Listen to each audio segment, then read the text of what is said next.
이 오늘의 본문 말씀은 이제 예수님께서 부활하시고 승천하신 후에 이제 예수님이 그런 이제 약속하신 이제 성령이 임하신 이제 그때에 이제 오순절에 마가의 다락방에 이제 성령 충만을 받은 베드로와 또한 그 11사도들 그리고 함께 한 그런 이제 여러 이제 먼저 예수를 믿고 성령의 충만함을 받은 이제 그 하나님의 자녀들 그리스도인들이 함께 나와서 이제 거리에 있었던 유대인들 그리고 예루살렘에 있는 사람들에게 선포한 이제 베드로가 대표로 해서 이제 선포한 그런 이제 내용입니다. 이 선포되어진 베드로의 설교에서 가장 큰 핵심은 바로 예수 그리스도의 부활과 주 되심입니다. 그래서 이제 오늘 본문 36절에 그런즉 이스라엘 온 집은 확실히 알지니 너희가 십자가에 못 박은 이 예수를 하나님이 주와 그리스도가 되게 하셨느니라 하니라 라고 말씀을 하고 있습니다. 그런데 이제 여기에서 베드로는 사람들에게 예수 그리스도의 부활과 그런 이제 주되심에 대해서 설명을 한다거나 설득을 하고 논쟁을 벌이는 것이 아니라 단순히 선포를 하는 모습을 이제 볼 수가 있습니다. 즉 이제 예수 그리스도의 부활과 주되심은 어떠한 설명, 설득, 논쟁이 필요 없는 엄연한 사실이기에 베드로가 사도들과 또한 그곳에서 함께하고 있는 신자들을 대표해서 아직 그 사실을 모르는 즉 예수가 그리스도가 되시고 부활하셨고 또 이제 그리스도가 되고 주가 되심을 이제 그곳에 있는 모든 사람들에게 유대인과 예루살렘에 있는 그런 모든 사람들에게 선포를 하고 있는 것입니다.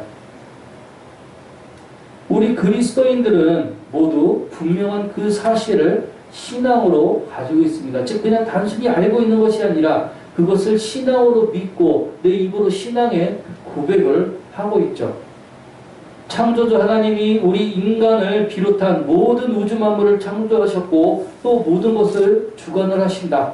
하나님의 독생자이신 예수 그리스도께서 죄인인 우리를 위해 이 땅에 오셔서 십자가에서 돌아가셨고 다시 부활하셨다. 그리고 그것을 믿고 고백하는 이들은 구원을 받는다.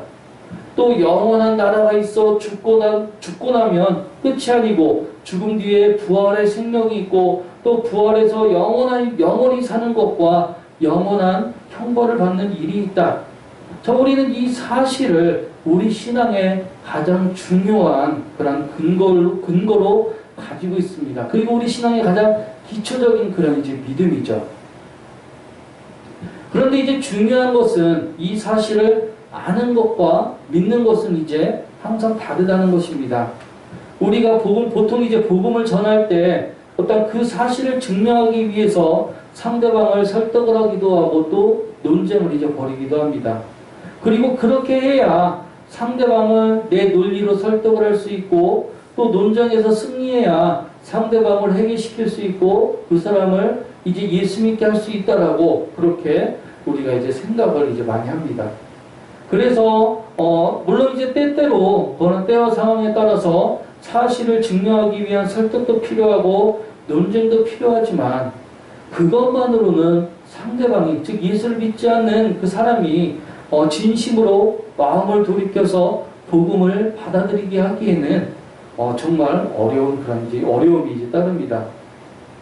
또 잘못하면 불신자들과의 그런 이제 잘못된 신앙적인 토론과 논쟁은 오히려 그 논쟁에서 지게 되면은 이제 그리스도인으로서 이제 큰 낭패를 볼 수 있게 되고 또 오히려 또 이기게 되면 오히려 이제 그 불신자로 하여금 이제 오히려 회심이 더 어려워지게 하는 그런 상황을 맞이할 수도 있습니다. 오늘의 그 본문의 내용인 베드로의 설교를 보면 그것을 더욱 분명히 이제 알 수가 있는데요. 베드로는 사람들에게 복음을 선포하면서 사실을 증명하기 위한 어떤 물리적인 증거를 제시하지도 않았고 또 어떤 신학적인 그런 이제 논쟁을 벌이지도 않았었습니다. 그는 그저 예수 그리스도의 부활과 예수 그리스도의 주되심을 있는 그대로 그냥 선포를 이제 하였었죠. 그리고 그 복음의 선포를 듣는 사람들 중에 3,000명이 회개하고 세례를 받는 일이 일어나게 되었습니다.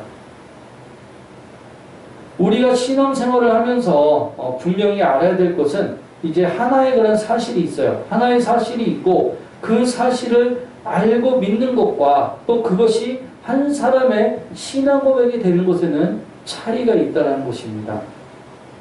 실제로 외국의 한 고고학자의 그런 이제 책을 이제 본 적이 있는데 그 고고학자는 연구를 통해서 예수님의 십자가 죽음과 부활이 사실이라는 것을 이제 인정을 해요. 그리고 정말로 그 예수라는 사람은 정말 하나님의 아들이 맞다. 그리고 그 예수는 십자가에 못 박혀 죽었고 이제 다시 부활한 게 이제 맞다라고 그렇게 그의 책에 기록을 이제 했었습니다.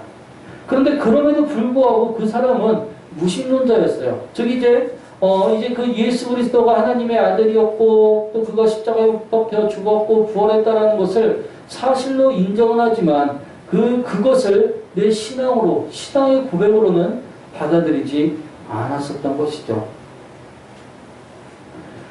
이제 또 그런 사람들이 그 한 사람뿐만이 아니라 그렇게 이제 예수 그리스도를 역사적인 인물로 또 십자가에 달려 돌아갔다가 또 이제 부활했다는 것을 알고 인정을 하는 그런 사람들이 그 외에도 이제 있지만은 또 그것을 신앙 고백으로 인정하지 않는 그런 사람들이 있음을 이제 또 종종 이제 볼 수가 있는데요.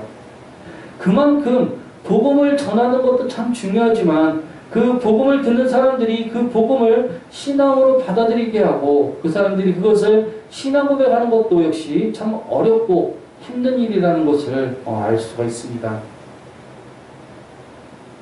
우리는 보통 이제 눈에 보이는 일에 많이 집착을 하죠. 그래서 눈앞에 보이는 것들로 인해서 눈에 보이는 것 그 너머에 있는 것을 보지 못할 때가 이제 많이 있습니다. 그래서 그 복음의 열매는 정말 그 씨앗에 물을 주면 며칠 만에 쑥쑥 자라나는 콩나물과 같은 것이 이제 아니에요. 복음의 씨앗은 정말 그렇게 콩나물처럼 이제 물을 주면은 이제 며칠 만에 그냥 쑥쑥 자라나는 그런 것이면 참 좋을 텐데 이 복음의 씨앗은 내가 아무리 많은 것을 준비하고 또 갖춘 다음에 그 씨앗을 뿌린다 할지라도 그렇게 당장에 열매 맺기는 참 어렵다는 것입니다. 이 베드로의 설교의 특징은 바로 선포는 있지만 설득은 없다는 것이에요. 베드로가 집중한 것은 설득이나 토론이 아닌 가르침이었습니다. 사도행전 5장 42절의 말씀을 보면 저희가 날마다 성전에 있든지 집에 있든지 예수는 그리스도라 가르치기와 전도하기를 쉬지 아니하니라 라고 하였습니다. 즉 전도하는 일에 쉬지 아니하였고 또 하나는 가르치는 일에 즉 예수가 그리스도라는 일을 가르치는 일에 쉬지 아니하였다라고 이야기를 합니다.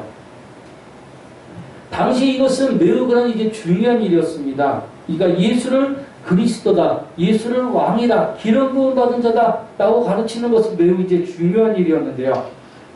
왜냐하면 이제 이 이스라엘 민족에게 있어서 기름 부음을 받을 수 있는 사람들은 세 가지의 이제 부류였습니다. 하나는 왕이었고 또 하나는 제사장이었고 또 하나는 선지자였습니다. 그리고 이들이 기름 부음을 받는 가장 큰 이유는 바로 이 사람은 하나님의 일을 맡는 종이다 라는 그런 이제 의미입니다.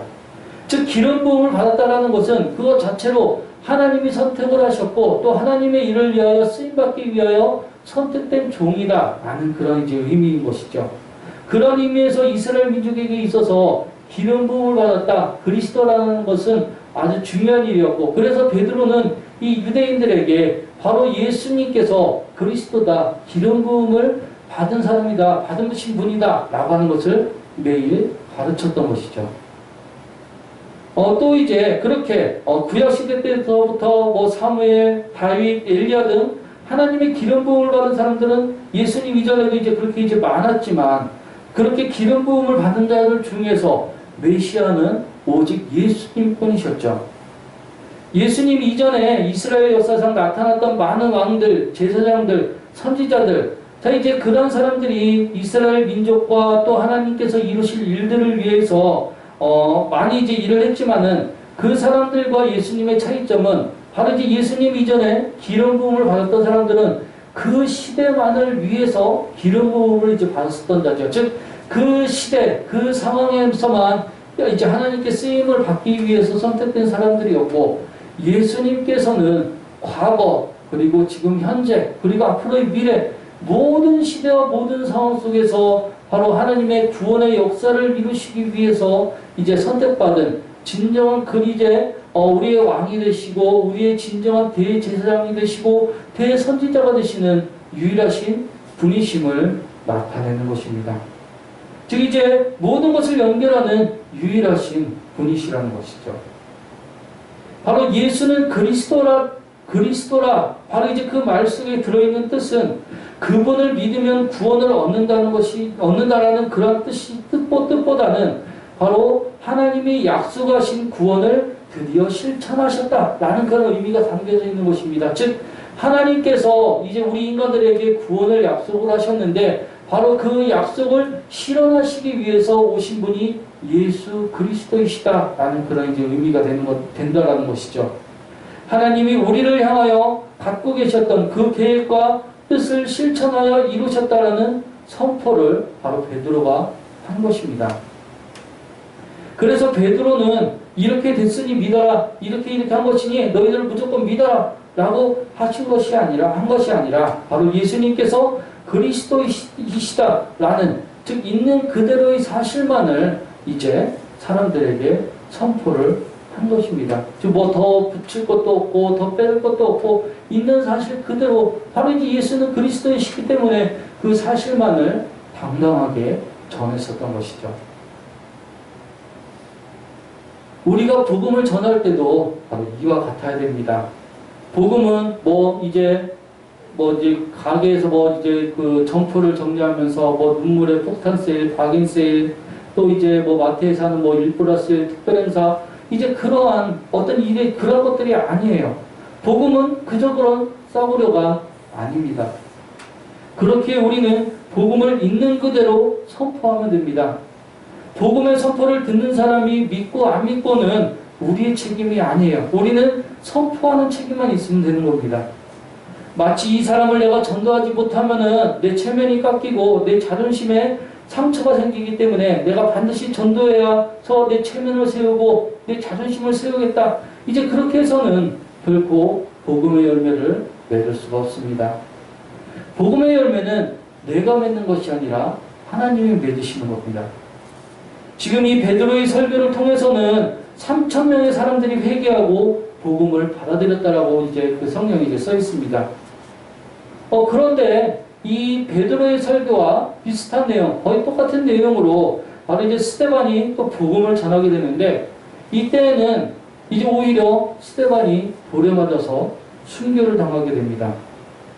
같은 설교인데 눈에 보이는 결과는 달랐어요. 베드로의 설교를 통해서는 3,000명의 사람이 회개를 했는데, 동일한 설교를 가지고 스데반은 돌에 맞아 순교를 하게 됩니다. 왜 이렇게 결과가 달랐을까요? 그런데 그 결과, 그 눈에 보이는 그 너머를 보면은 또 더 놀라운 일을 하나님께서 이루신 것을 볼 수가 있습니다. 즉, 스데반은 이제 그 순교를 통해서, 그는 비록 말씀을 전하다가 돌에 맞아 순교를 당하였지만, 바로 그를 순교하게 만든, 그에게 돌을 던져서 그를 죽게 만든 그 사울이 예수님을 만나게 되죠. 그 사울이 이제 스데반을 그렇게 이제 그 돌로 쳐 죽인 다음에 당당하게 다메섹으로 가서 또 다른 그리스도인들이 이제 핍박하러 가죠. 그런데 그 가는 길에 바로 예수님을 만나게 되고, 그가 그곳에서 회심해서 이제는 그가 이제 복음을 핍박하는 자에서 복음을 위해 핍박을 받는 자로 변화되는 놀라운 일이 일어난 것을 볼 수가 있습니다. 즉 이제 비록 스데반은 순교하였지만 바로 그를 통하여서 사울이 이제 기독교 역사에서 위대한 복음의 일꾼으로 변화가 되었었던 것이죠. 이것이 바로 복음의 열매는 하나님이 맺으신다라는 그런 이제 증거가 됩니다. 복음의 역사는 항상 내 뜻, 내 생각이 아닌 하나님의 계획하심과 일하심을 통해 그렇게 이루어져 가는 것이죠. 우리나라 이제 그 개신교의 선교 초기도 역시 이제 마찬가지죠. 우리나라 최초의 선교사였던 이제 토마스 선교사 역시 그가 처음부터 조선이라는 나라에 이제 오고 싶어서 온 것이 아니라 이제 그가 중국으로 이제 선교사를 갔다가 뜻하지 않게 또 이제 다시 이제 그 조선에 이제 오게 되었고, 또 그곳에서도 역시 뭐 우리나라의 그 조선 땅에 제대로 발붙인 것도 아니라 제대로 이제 발도 못 붙이고, 그가 참으로 이제 그곳에서 이제 또 순교를 이제 당하게 되죠. 그가 순교를 이제 당하게 되면서 또 이제 그 이제 대동강 위용 평양 그쪽으로 이제 그가 이제 던져놓았던 그런 이제 성경을 통해서 많은 사람들이 이제 결국 그 성경을 통해서 이 땅에 그런 사람들이 성경을 접하게 되었고 성경을 알게 되었고, 그것을 통해서 복음의 씨앗이 뿌려져서 오늘날까지 이루어지게 되는, 즉 어떤 사람의 뜻과 계획이 아닌 오직 하나님의 섭리로서 이렇게 복음의 씨앗이 열매를 맺게 되는 놀라운 일들을 볼 수가 있습니다. 예수님은 그리스도이십니다. 우리가 잘 아는 말씀처럼 하나님이 세상을 이처럼 사랑하사 독생자를 주셨으니 이는 저를 믿는 자마다 멸망치 않고 영생을 얻게 하려 하심이라. 자, 우리를 구원해서 그의 자녀로 삼기 위해서 독생자 예수 그리스도를 십자가에 못 박기까지 우리를 사랑하시고 찾아오시고 우리의 구원을 이루신 그 하나님의 집념이 강력한 사랑으로 우리를 붙들고 있다는 것을 우리는 기억을 해야 됩니다. 우리는 다른 어떤 것도 아닌 은혜로 구원을 받은 사람들입니다. 그렇기 때문에 우리는 모든 사람들을 향하여 가능성을 가져야 됩니다. 즉 세상 그 어떤 사람도 하나님의 복음을 듣지 않고 구원을 받지 못할 사람은 없다는 것입니다. 세상 그 누구도 처음부터 구원을 받지 못할 사람은 아무도 없습니다. 그가 아무리 극렬하게 반대를 해도 하나님께서 그 마음을 열게 하시면, 그 마음에 빛을 비추시면, 그 영혼의 은총을 허락하시면 누구나 하나님께로 돌이킬 수 있는 가능성이 있습니다. 그 대표적인 인물이 바로 조금 전에 이제 말씀을 드렸었던 사도 바울이죠. 그는 스데반을 죽이고 살기등등하게 다메섹으로 가는 그 길에 예수님을 만납니다. 그리고 그가 예수 그리스도를 만나고 변화된 다음에 처음 예루살렘 교회를 이제 찾아왔었을 때 사도들을 비롯한 그 예루살렘 교회에 들어간 성도들은 처음에는 이제 이 사울을 이제 믿지 못했죠. 왜냐하면 그는 참으로 기세등등한 참으로 그런 이제 그리스도인들에게 있어서는 상당히 이제 많은 그리스도인들을 두려움에 떨게 하던 그런 이제 사람이었기 때문입니다. 워낙 악명도 봤던 이제 그런 사울이다 보니까 이제 그의 변화됨을 의심할 수밖에 없었던 것이죠. 어떻게 저런 사람이 어떻게 저렇게 그리스도인들을 핍박하고 이제 예수님을 싫어하는 저런 사람이 어떻게 해결할 수가 있지, 어떻게 돌아설 수가 있지, 그런 생각을 안 할 수가 이제 없었겠죠. 하지만 하나님께서는 그를 전 세계를 통해서 예수 그리스도를 증거하는 가장 훌륭한, 많은 사람들에게 존경을 받는 하나님의 사람으로 바꾸어 놓으셨습니다. 그 어떤 조건도 이유도 붙일 것도 없이 오직 하나님의 사랑, 오직 하나님의 은혜였기에 가능한 일이었습니다. 그렇기에 우리도 역시 먼저 그리스도인 된 자로서 우리가 잘나서 믿는 것이 아닌 은혜로 말미암아 먼저 믿는 것임을 우리는 분명히 기억하고 감사해야 하고 겸손해야 합니다. 그렇기 때문에 또한 우리는 항상 높은 자의 위치가 아닌 낮은 자의 위치에서 겸손과 섬김과 헌신으로 복음을 전해야 합니다. 뭐 마치 갑질을 하는 것처럼 이제 나는 구원을 받은 사람이고 너는 구원을 아직 받지 못한 사람이니 너 내 말을 잘 들어야 되고 내 말대로 해야 구원을 얻을 수 있다 라고 그렇게 이제 하는 것이 아니라 그렇게 해서는 결코 상대방에게 복음의 씨앗을 뿌릴 수가 없습니다. 또 어떤 신학적인 논리나 논쟁으로 상대방을 이긴다 할지라도 그것만으로도 복음의 씨앗을 뿌릴 수는 없습니다. 예를 들어서 이제 이단에 빠진 사람들을 보면 그들을 신학적 근거와 논쟁으로 그들을 이제 이길 수는 있어요. 충분히 이제 그들을 이길 수는 있습니다. 굴복을 시킬 수는 있어요. 하지만 그것만으로는 그들을 회심시키고 그들이 다시 어떤 정통교회 안으로 돌아오게 하기에는 매우 힘이 듭니다. 보통 이단에 발을 담갔다가 다시 빠져나온 많은 사람들이 정통교회로 돌아오지 못하고 다시 다른 이단으로 빠진다거나 또는 이제 무신론자가 된다거나 하는 것도 역시 이제 그런 어떤 그런 이제 어떤 그 기존에 있었던 그런 사람들에 대한 상처라든가 미움 그런 것들을 이제 극복하지 못했었기 때문이죠. 그렇기 때문에 우리에게 필요한 것은 비그리스도인들과의 싸움이 아닌 기도입니다. 하나님께서 우리를 긍휼히 여겨주시고 불쌍히 여겨주셔서 먼저 만나주시고 구원해주신 은혜를 베푸셨듯이 아직도 이제 예수 그리스도를 신앙으로 이제 받아들이지 못하고 또 믿지 못하고 있는 이들을 하나님께서 긍휼히 여겨주실 수 있도록 그들을 안타깝게 여겨주실 수 있도록 불쌍히 여겨주실 수 있도록 그래서 그들에게도 하나님의 은혜로 말미암아 구원을 받을 수 있는 은혜가 임하여 줄 수 있도록 우리는 기도해야 합니다. 진심 어린 모습으로 그렇게 나아가게 되면 그들도 역시 그 진심 어린 모습을 통해서 하나님의 은혜를 보게 될 것입니다. 우리는 지금 새로운 그런 환경에서 또한 이제 그 환경을 이제 맞이하고 살고 있습니다. 또 교회에 대한 세상의 시선은 이전보다 더 안 좋아지고 사람을 만나 복음을 전하고 참으로 그 열매를 맺어 나가는 일에 더 어려움을 겪고 있는 시간들이 있습니다. 또 이제 예전에 그런 이제 방식들, 예전에 그런 전도의 방식들, 복음 전의 방식들이 통하지 않을 수도 있을 것입니다.